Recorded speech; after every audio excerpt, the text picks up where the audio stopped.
अस्सलाम वालेकुम स्टूडेंट्स। आज का हमारा टॉपिक है कॉम्बिनेशंस। कॉम्बिनेशन में भी बेसिकली हमने करना तो वही काम है जो हमने परम्यूटेशन में करना था, कि हमने पॉसिबिलिटीज़ चेक करनी होती हैं किसी चीज़ को लेके कितनी हो सकती हैं। लेकिन इसमें फ़र्क ये है कि परम्यूटेशन भी जब हमने डेफिनेशन पढ़ी थी तो हमने देखा था कि उसमें ऑर्डर का ख़ास ख्याल रखना है। परम्यूटेशन और कॉम्बिनेशन में मेन डिफरेंस भी यही है कि परम्यूटेशन में ऑर्डर का ख़ास ख्याल रखना होता है, कॉम्बिनेशन में विदाउट एनी ऑर्डर आपने क्या करना है कि उसके कॉम्बिनेशन जितने बनते हैं बना देने हैं। While counting the number of possible permutation of a set of objects, the order is important. देखिए, परम्यूटेशन करते हुए order is important, but there are situations where order is immaterial. लेकिन ऐसे सिचुएशंस भी होती हैं जहाँ पे ऑर्डर मीनिंगलेस होता है, ऑर्डर की कोई वैल्यू नहीं होती। For example ABC, BCA, CAB, CBA are the six names of the triangle whose vertices are ABC. We notice that in spite of the different arrangements of the vertices of the triangle, they represent one and only the same triangle. ठीक है, हम कितने नाम हैं, 6 नाम हैं, लेकिन वो एक ही ट्राइंगल को रिप्रेजेंट कर रहे हैं। एक ही ट्राइंगल के 6 नाम बनाने का हमने उसको कॉम्बिनेशन दे दिया। The 11 players of a cricket team can be arranged in 11 factorial ways, but they are players of the same single team. So we are interested in the membership of the committee or any group and not in the way the members are listed or arranged.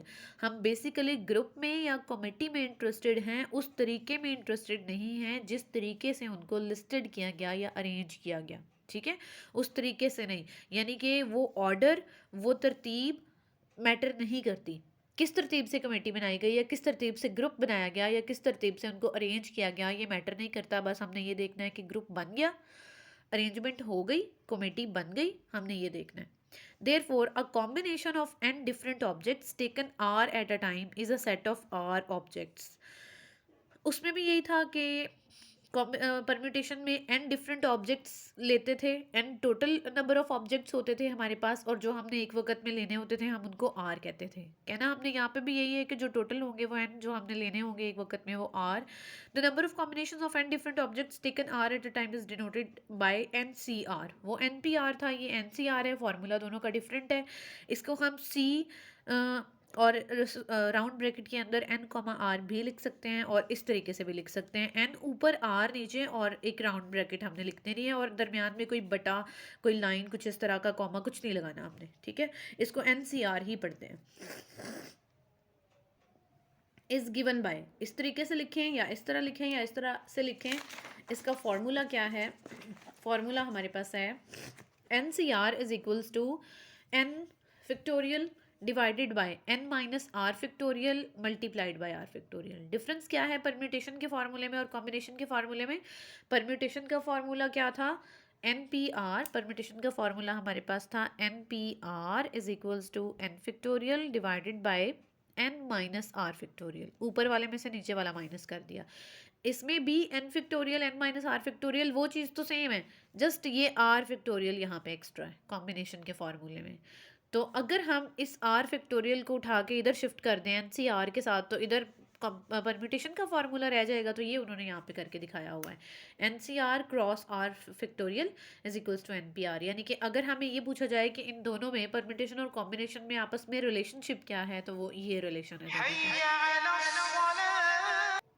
क्रोलरी है हमारे पास कि अगर are N ही हो जाए, हमने permutation में भी ये चीज़ देखी थी ना, परम्यूटेशन में भी हमने देखा था कि एन अगर टोटल नंबर ऑफ ऑब्जेक्ट्स हैं और जो एक वक्त में लेने हैं वो भी एन ही हो जाए, तो क्या होता है, तब हमारा वही नंबर फिक्टोरियल बन जाता है। लेकिन इसमें क्या होता है, n factorial n minus n factorial, ये 0 फैक्टोरियल बन गया, 0 फैक्टोरियल 1 के इक्वल होता है, एन से कट गया, 1 आ गया। यानी कि अगर सेम नंबर्स का कॉम्बिनेशन आ जाए एन सी एन, तो आंसर 1 होगा, और अगर 0 के साथ कॉम्बिनेशन लेना हो तो भी आंसर 1 होगा। ठीक है, 0 वो इन दोनों सिचुएशंस में फॉर्मूले में वैल्यूज पुट की, सॉल्व किया, दोनों सिचुएशंस में आंसर 1 आ रहा है। N C n 1, n C 0 1।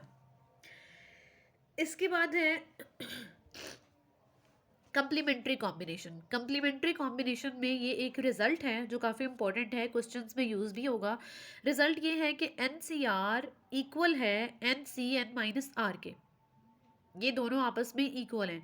इनका छोटा सा प्रूफ आगे दिया गया है, ये आपने खुद कर लेना है, इसमें कुछ भी मुश्किल नहीं है, सॉल्व्ड है, आपके सामने पड़ा हुआ है। ठीक है, जब आगे मैं आपको डिफरेंट टाइप्स के क्वेश्चंस करवाऊंगी तो उन क्वेश्चंस को देखने के बाद आपको ये बड़े अच्छे तरीके से समझ में आ जाएगा। Simply left hand side right hand side उठाई है, उस पर फॉर्मूला अप्लाई किया है इसको देख के, और बस उसको सॉल्व कर लिया है, एक दो स्टेप्स के बाद आंसर आ जाएगा। तो ये आपने खुद करना है, ये इंपॉर्टेंट है, स्मार्ट सिलेबस में शामिल है।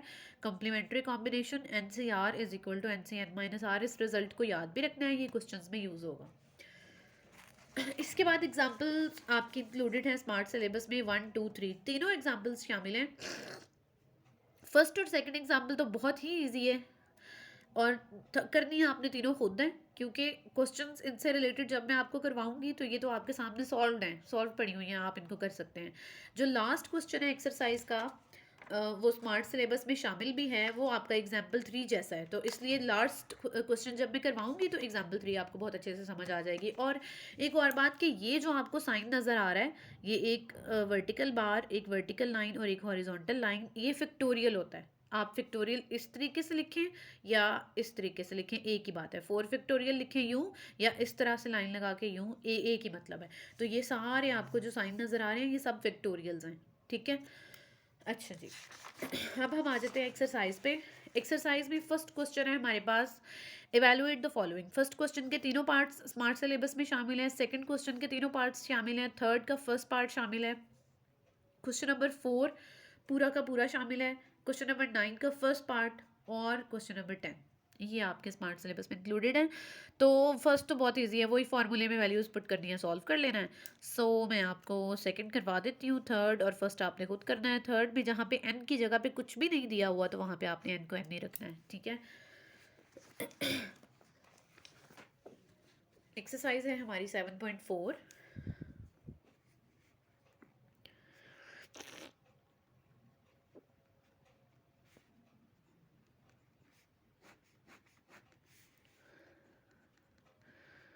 Question number 1, 20C17।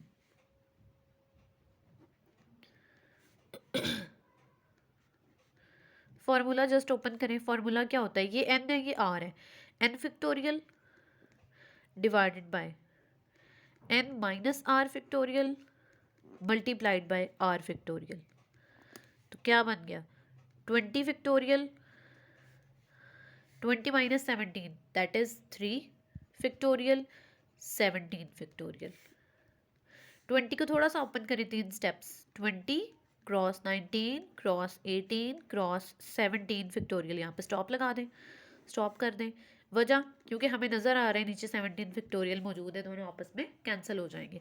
अब इन तीनों वैल्यूज़ को मल्टीप्लाई कर लें कैलकुलेटर से, जो भी आंसर आता है वो आप यहाँ पे लिख के उसको सॉल्व कर लें। ठीक है, ये आपका क्वेश्चन नंबर 1 हो गया। क्वेश्चन नंबर 2 में करवाना तो मैंने आपको सेकंड था, थर्ड आपने खुद करना है, और इस तरह के क्वेश्चन हम परमिटेशन में करके आए हैं। ठीक है, परमिटेशन में जब हमने फार्मूला पढ़ा था और उसके बाद हमने इस टाइप के क्वेश्चंस किए थे, वो n की वैल्यू फाइंड करने वाले। सो सेकंड मैंने आपको करवाना है, लेकिन फर्स्ट में कंप्लीमेंट्री कॉम्बिनेशन का जो रिजल्ट मैं आपको बता चुकी हूँ ये यूज़ हो रहा है, इसलिए मैं इसके बारे में भी आपको बता दूंगी, और सेकंड में आपको करवा देती हूँ। हमारे पास सेकंड का फर्स्ट पार्ट है,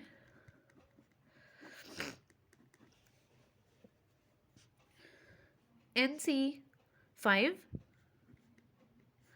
इज इक्वल्स टू NC4। करना क्या है, n की वैल्यू फाइंड करनी है।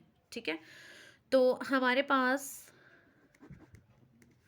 जो रिजल्ट है वो है NCR is equal to NCN minus R।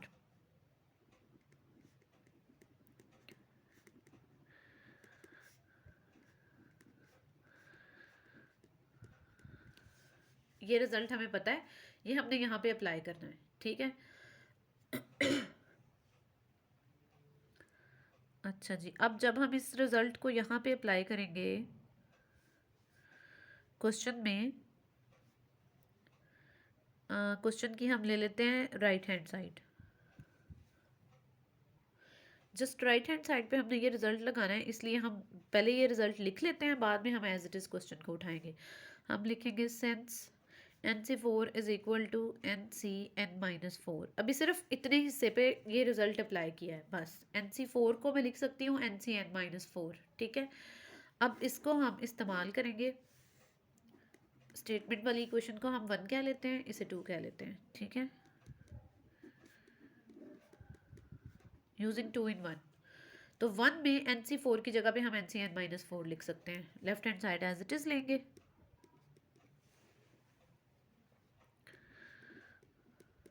अच्छा अब देखें वजह क्या थी ये रिजल्ट यूज़ करने की। ये रिजल्ट यूज़ करने की वजह ये थी कि अगर हम दोनों तरफ फार्मूलाज अप्लाई करते हैं तो बहुत लेंथी हो जाता, ठीक है। हमने फार्मूलाज अप्लाई करने की बजाय एक छोटा सा रिजल्ट यूज़ किया है।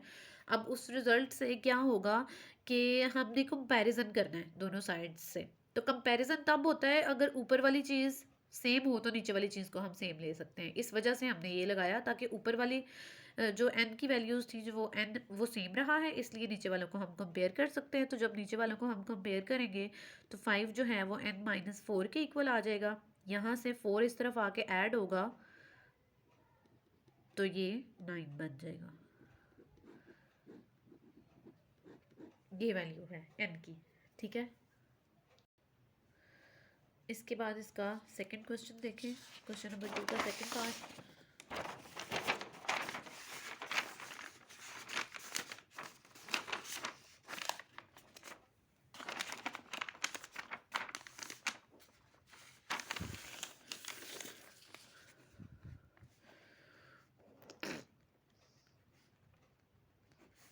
सेकंड पार्ट में भी हमने n की वैल्यू ही फाइंड करनी है और हमें गिवन क्या है, NC10 is equals to 12 cross 11 divided by 2 factorial. n की वैल्यू फाइंड करनी है।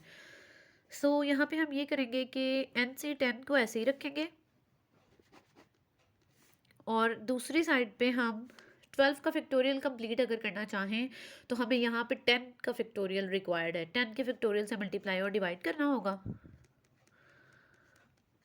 10 फैक्टोरियल से मल्टीप्लाई भी किया और 10 फैक्टोरियल से डिवाइड भी किया। तो यहाँ पे हमारे पास 12 का फैक्टोरियल कंप्लीट हो चुका है न्यूमरेटर में, और डिनोमिनेटर में ये दो वैल्यूज़ हैं, 2 का फैक्टोरियल और 10 का फैक्टोरियल। अच्छा अगर हम इसको कॉम्बिनेशन का फार्मूला बनाना चाहें तो कॉम्बिनेशन के फार्मूले में क्या होता है, कॉम्बिनेशन के फार्मूले में होता है ऊपर n की वैल्यू होती है, नीचे जो सेपरेट है वो r की वैल्यू होती है और एक n माइनस r होता है।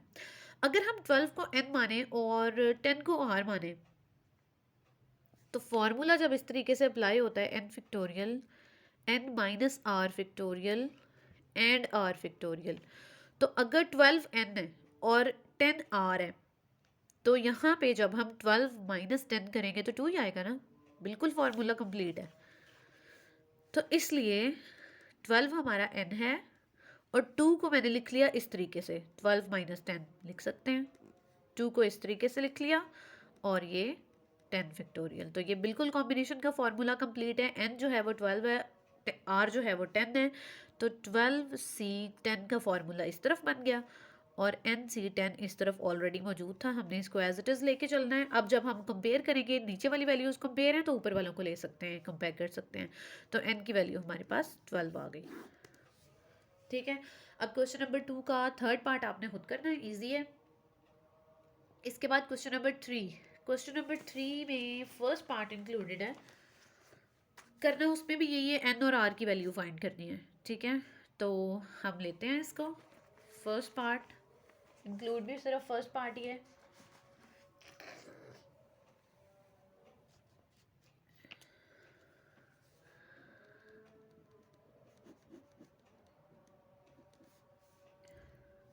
NCR is equals to 35 and NPR is equals to 210, ये हमें गिवन है।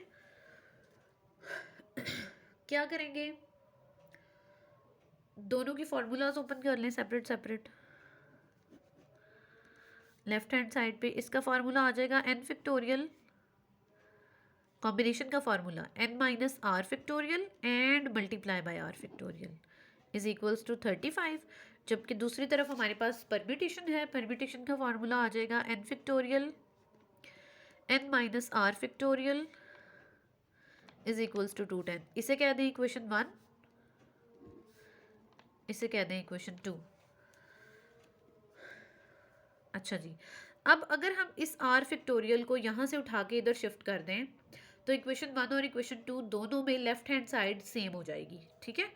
तो n factorial over n minus r factorial is equals to 35 r factorial, और इसी तरह से दूसरी इक्वेशन में n factorial n minus r factorial is equals to 2 factorial, ठीक है। अब ये इक्वेशन 1 थी, ये इक्वेशन 2 है।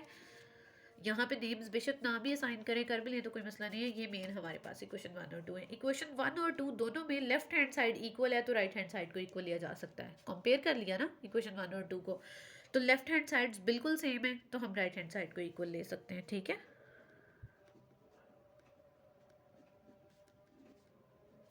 कंपेयरिंग 1 एंड 2,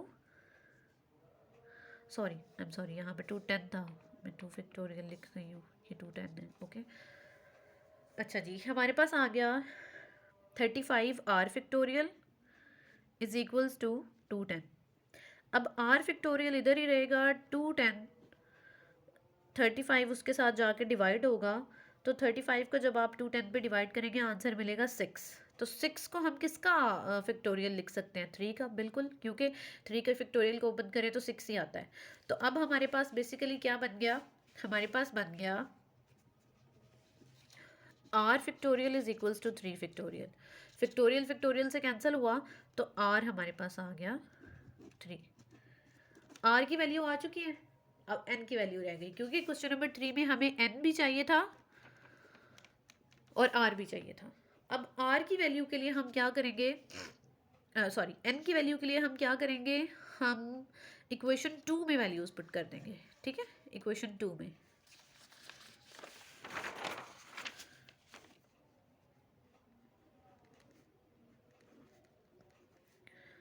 इक्वेशन 2 हमारे पास थी n factorial n minus r factorial is equals to 210। R की वैल्यू हमें पता है, वो हम इसमें पुट कर देंगे।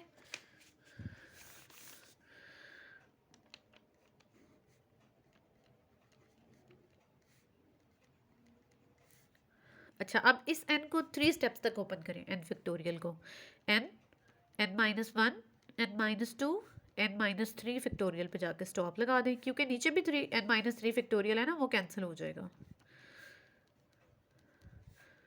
ये कैंसिल, हमारे पास रह गया n n minus 1 n minus 2 is equals to 210, ठीक है। तो यहाँ पे अब आप इसको इन दोनों को आपस में मल्टीप्लाई करें, फिर इसके साथ मल्टीप्लाई करें, इक्वेशन बन जाएगी। एन में क्वाड्रेटिक इक्वेशन आपके पास आ जाएगी और देन आप उसको सॉल्व कर लें क्वाड्रेटिक फार्मूला के साथ।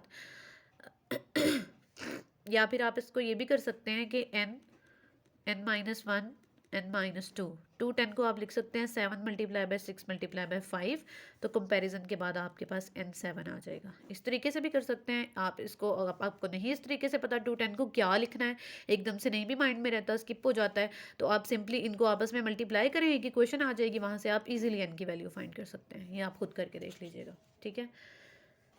इसके बाद आ गया क्वेश्चन नंबर 4। क्वेश्चन नंबर 4 देखें, हाउ मैनी, ए और बी पार्ट्स हैं इसके, हाउ मैनी डायगोनल्स, पहले सिर्फ डायगोनल के साथ हम स्टेटमेंट को पढ़ते हैं। How many diagonals can be formed by joining the vertices of the polygon having 5 sides. एक पॉलीगॉन है, उसकी 5 साइड्स हैं, उसकी वर्टिसेस को ज्वाइन करवा के कितने डायगोनल्स बन सकते हैं, और बी पार्ट है कि कितनी ट्राइंगल्स बन सकती हैं, ठीक है। अब अच्छा देखें ज़रा, एक पॉलीगन है 5 साइडेड। क्वेश्चन नंबर 4 का फर्स्ट पार्ट है, हमने ए पार्ट में डायगोनल्स बनाने हैं और बी पार्ट में ट्राइंगल्स बनानी है, और 5 साइडेड पॉलीगन है फर्स्ट पार्ट में। फर्स्ट पार्ट में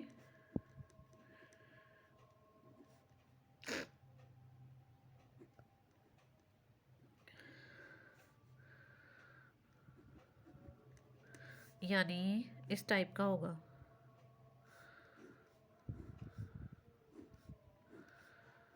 ये, ठीक है, 5 साइडेड पॉलीगन है। अच्छा, तो डायगोनल्स कितने बन सकते हैं? डायगोनल क्या होता है कि किसी भी दो वर्टिसेस को अंदर इस तरह ज्वाइन करवा दें, ये एक डायगनल बनेगा, ये दूसरा डायगनल बनेगा, ये तीसरा डायगनल बनेगा, ये चौथा डायगनल बनेगा, इस तरीके से। अच्छा, तो हम यहाँ पे करेंगे joining two vertices we have one line segment. किसी भी दो वर्टिसेस को ज्वाइन करवाने से हमें एक लाइन सेगमेंट मिलता है। लाइन सेगमेंट कह लिए डायगनल कह लिए की बात है। फर्स्ट पार्ट, फर्स्ट का ए,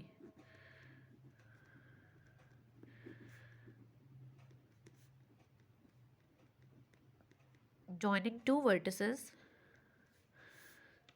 we get one diagonal।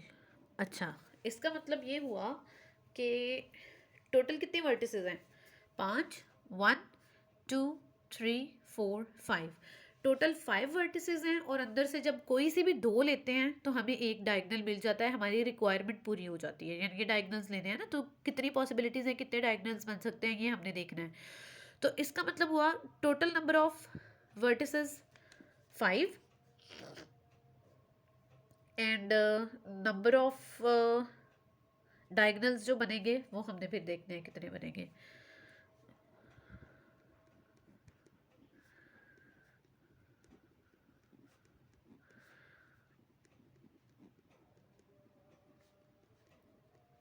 Total number of vertices कितनी हो गई?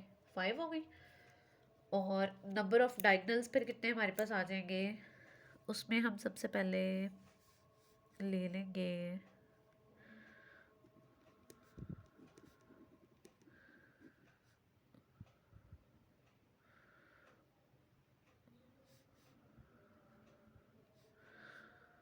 नंबर ऑफ डायगनल से पहले, बल्कि हमें ये करना होगा कि लाइन सेगमेंट्स देखने होंगे। हाँ जी, पहले हमने कॉम्बिनेशन का फॉर्मूला यहाँ पे अप्लाई करना है। टोटल नंबर ऑफ वर्टिसेस हमारे पास 5 है, तो हम कितनी वर्टिसेस को उठाते हैं? तो एक डायगनल बनता है, 2 वर्टिसेस को उठाते हैं। तो यानी इसका मतलब है कि n हमारे पास 5 हो गया और r हमारे पास 2 हो गया। तो हमने n सी r के मुताबिक 5c2 लेना था यहाँ पे। तो 5c2 में हमारे पास टोटल आ गया 10। ठीक है, अब नंबर ऑफ साइड्स हमारे पास कितनी है? नंबर ऑफ साइड्स हमारे पास 5 है। अच्छा, और total number of line segments जो हमारे पास आए थे वो 10 थे। तो नंबर ऑफ डायगनल्स कितने हो जाएंगे? वो टोटल लाइन सेगमेंट्स में से 5 तो साइड्स थी, वो माइनस कर देनी है, और बाकी 5 जो हैं वो डायगनल्स हैं। ठीक है, अच्छा इसको दोबारा देखें, क्या था? टोटल नंबर ऑफ वर्टिसेस हमारे पास थी 5। अब आप इन लाइंस को माइंड में ना लाएं, आप जस्ट ये देखें, ये और ये। ठीक है, अच्छा किसी भी दो वर्टिसेस को जब आपने ज्वाइन करवाना है तो एक लाइन सेगमेंट मिलना है आपको। Joining two vertices we get one. हाँ, यहाँ पे हमारा लाइन सेगमेंट लिखना ज़रूरी है, यहाँ पे लाइन सेगमेंट लिखेंगे आप, क्योंकि टोटल 10 लाइन सेगमेंट्स आएंगे ना, फिर उनमें से 5 डायगनल्स होंगे, 5 साइड्स होंगी। ज्वाइनिंग टू वर्टिसेस, ये हमारे पास अब 5 साइडेड फिगर बननी है ना, तो joining two vertices we get one line segment. तो दो वर्टिसेस को मिलाने से हमारे पास कितनी लाइन सेगमेंट्स आनी है? एक लाइन सेगमेंट आनी है। तो टोटल वर्टिसेस कितनी है? 5। और लेनी कितनी है? एक वक्त में 2 लेनी है। तो इसलिए जब हमने कोई सी दो इस तरह से मिलानी है, इस तरह फिर इस तरह, फिर यहाँ से ऐसे, फिर यहाँ से इस तरह, फिर इस तरीके से, और फिर इस तरीके से, और फिर कोई मिस तो नहीं हो रही, इस तरीके से। ये देखें, इस तरह से जब हमने करना है तो हमारे पास कोई से भी दो, हर दो वर्टिसेस को आपस में ज्वाइन करवाया, इसको इसके साथ भी कराया, इसको इसके साथ भी, इसको इसके साथ भी, इसको इसके साथ भी, हर एक वर्टेक्स को उठाया है और उसको बाकी चारों के साथ ज्वाइन करवाया। आप देख सकते हैं, फिर इस वर्टेक्स की बारी आई, इस चारों के साथ करवाया, फिर इस वर्टेक्स की बारी आई, इसे चारों के साथ ज्वाइन करवाया। तो जब 5 वर्टिसेस को हमने हर दो दो वर्टिसेस को ज्वाइन करवाते गए हैं तो टोटल लाइन सेगमेंट्स हमें 10 मिले हैं। टोटल लाइन सेगमेंट्स 10 मिले हैं, तो उन टोटल 10 लाइंस में से 5 तो साइड्स हैं, ये ये और ये और ये 5 साइड्स हैं। और जो अंदर वाले 5 हैं, जो आपको एक स्टेरिक नज़र आ रहा है, स्टार एक नज़र आ रहा है, ये हमारे डायगनल्स हैं। तो इस वजह से हमने टोटल लाइन सेगमेंट्स निकाल लिए थे। Joining two vertices we get one line segment. दो वर्टिसेस को लिया तो हमें लाइन सेगमेंट एक मिला, तो टोटल वर्टिसेस 5 थी, एक वक्त में हमने 2 लेनी है, 5 से 2 किया 10 आ गया, ये 10 टोटल लाइन सेगमेंट्स थे, इनमें से 5 साइड्स थी वो निकाल दी, तो जो बाकी 5 थे वो डायगोनल्स थे। इस तरीके से हमने इसको देखना था। अच्छा, अब आती है ट्राइंगल्स की बारी। अब इसी फिगर को लेके 5 साइडेड पॉलीगॉन को, ट्राइंगल्स टोटल कितनी पॉसिबल हैं ये हमने देखना है, ठीक है। उसको इधर ही देख लेते हैं। उसमें क्या होगा, 2 वर्टिसेस ली थी तो एक डायगोनल बना था, लेकिन ट्राइंगल के लिए हमें कितनी वर्टिसेस लेनी पड़ेंगी, ऑब्वियसली 3। हम 3 वर्टिसेस लेंगे, ये देखें, एक ये वर्टेक्स ली, एक ये वर्टेक्स ली, एक ये वर्टेक्स ली, तो ये देखें एक ट्राइंगल बनी। तो इसलिए यहाँ पे बस 5c3 हो जाएगा, इधर 5c3 हो जाएगा। 5c3 की वैल्यू भी 10 होती है, ठीक है। तो उसमें से फिर आप क्या करेंगे, साइड्स निकाल लेंगे बाकी आपकी, बल्कि उसमें से साइड्स में निकालने की ज़रूरत नहीं है, क्योंकि हमने तो टोटल ट्राइंगल्स बतानी है ना, तो वो आपके पास पॉसिबिलिटी इस तरीके से आ जाएगी कि वो आपका 10 ही आंसर होगा। बस आपने क्या करना है, 5c2 की जगह पे 5c3 कर लेना है, क्योंकि 2 वर्टिसेस को ले तो एक डायगोनल बनता है, जबकि 3 वर्टिसेस को ले तो एक ट्राइंगल बनती है। इसलिए टोटल नंबर ऑफ साइड्स या वर्टिसेस हमारे पास 5 है, और टोटल नंबर ऑफ वर्टिसेस 5 है, और लेनी कितनी है, एक वक्त में 3 लेनी है, तो n की वैल्यू 5 है और r की वैल्यू 3 है। n से 3 करेंगे आपके पास आंसर आ जाएगा, ठीक है। अच्छा, इसके बाद इसका सेकंड पार्ट है, 8 साइडेड फिगर है आपके पास, और वही आपने बताना है कि डायगोनल्स कितने बनेंगे, ट्राइंगल्स कितनी बनेंगी, तो वही काम आपने करना है। इसका हिंट दे देती हूँ, और थर्ड बिल्कुल टोटली आप खुद करेंगे। 8c2 आ जाएगा सबसे पहले तो, क्योंकि 8 वर्टिसेस हैं, 2 एक वक्त में लेंगे तो एक डायगोनल, एक लाइन सेगमेंट बनेगा। 8c2 आप करेंगे तो 8 को कैलकुलेट करेंगे तो 28 आ जाएगा। अब 28 टोटल लाइन सेगमेंट्स हैं, 28 टोटल लाइन सेगमेंट्स हैं, तो इनमें से साइड्स कितनी है, 8 साइडेड पॉलीगॉन है ना, तो साइड्स माइनस कर देंगे, बाकी के डायगोनल्स होंगे, तो 28 में से जब आप 8 माइनस कर देंगे तो बाकी जो हमारी हैं वो डायगोनल्स हैं, ठीक है। इसी तरह से आपने ट्राइंगल्स ले लेने हैं, तो ट्राइंगल में 8c3 आ जाएगा, सिंपल 8c3 आप करके देखेंगे तो वो आपके पास 56 आ जाएगा, ठीक है। अच्छा जी, इसके बाद जो लास्ट है वो आपने खुद करना है, ये इतना सा काम था, इजी था। नेक्स्ट हमारे पास है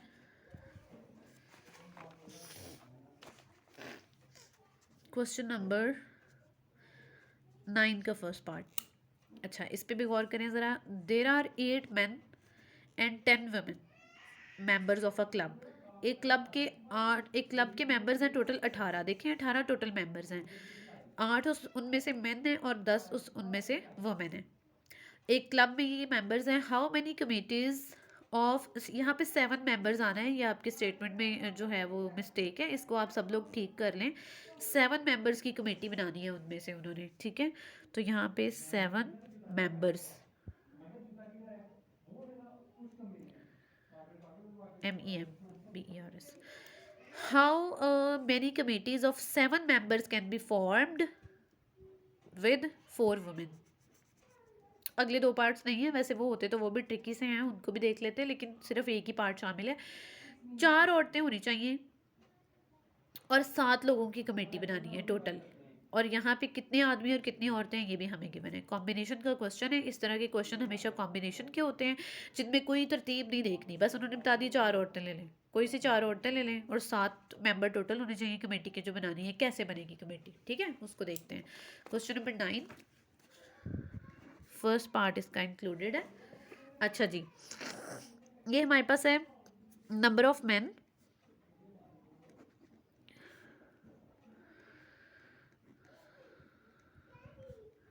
number of men is 8,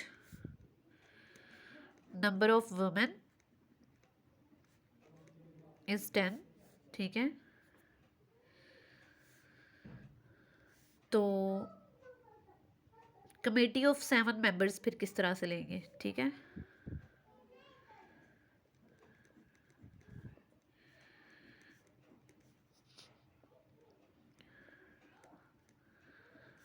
with 4 women, 4 औरतों के साथ 7 लोगों की कमेटी किस तरह से बनेगी, क्योंकि फर्स्ट पार्ट में उन्होंने कहा हुआ है कि 4 औरतें लाजमी होनी चाहिए अंदर, ठीक है। तो उसमें फिर कॉम्बिनेशन इस तरह से आएगा कि 8 10 10 औरतें हैं तो 10 में से 4 औरतें तो लेनी लेनी है, ठीक है, क्योंकि उन्होंने कह दिया है कि चार औरतें होनी चाहिए। तो committee of 7 members with 4 women is equal to 10C4। 10 औरतों में से 4 औरतें ले ली, मल्टीप्लाई बाय, अच्छा, कमेटी के मेंबर टोटल कितने होने चाहिए थे? 7। 4 हो चुके हैं, औरतें 4 हो गई हैं, तो अब 3 बाकी बचे हैं, तो ऑब्वियसली वो 3 फिर आदमियों में से जाएंगे, ठीक है। तो 8C3, इस तरीके से इस तरह के क्वेश्चंस करते हैं, ठीक है। इस तरह के ज़्यादा क्वेश्चंस होते हैं, अगर सिलेबस स्मार्ट ना होता फिर उनमें अच्छी प्रैक्टिस हो जाती है, लेकिन ये है कि अभी एक ही क्वेश्चन आपका शामिल है, आपने इसको अच्छे तरीके से कर लेना है। 7 मेंबर्स की कमेटी हमने बनानी थी, 4 औरतें लाजमी लेनी है, तो जाहिर है कॉम्बिनेशन इस तरह से बनेगा कि टोटल औरतों में से 4 औरतें चली गई, और जो बाकी मेंबर्स रह गए हैं टोटल में से जितने हमने बनाने थे, तो वो बाकी हमने आदमियों में से ले लिए। तो 10C4 औरतों का कॉम्बिनेशन हो गया, 8C3 मर्दों का कॉम्बिनेशन हो गया। तो इसमें आप इसको कैलकुलेट कर लेंगे, तो 10C4 में आपके पास आ जाएगा 210, और 8C3 में आपके पास आ जाएगा 36। तो जब आप इसको मल्टीप्लाई करेंगे तो आपके पास 11,760 आंसर आ जाएगा। तो इतने तरीक़ों से आप कॉम्बिनेशन बना सकते हैं। 10 में से 4 लेनी है औरतें और 8 में से 3 आदमी लेने हैं, तो ज़ाहिर है शफलिंग कर कर के लेंगे, बार बार बदल बदल के लेंगे, तो वो फिर ज़ाहिर है इतनी ज़्यादा वेज हो सकते हैं आपको उसका कॉम्बिनेशन लेने के। अच्छा, तो आज के लेक्चर में फ़िलहाल इतना ही काफ़ी है, क्योंकि लेक्चर काफ़ी लेंथी हो गया है। तो कॉम्बिनेशन का ये जो लास्ट क्वेश्चन है ये मैं आपको नेक्स्ट लेक्चर में करवाऊंगी, और साथ ही फिर हम प्रोबेबिलिटी का टॉपिक स्टार्ट कर देंगे। इसलिए आज के लिए इतना काफ़ी है। आप इन सारे क्वेश्चंस को करें, लास्ट जो है लास्ट क्वेश्चन और लास्ट एग्जाम्पल ये फिर नेक्स्ट लेक्चर में देख लेंगे।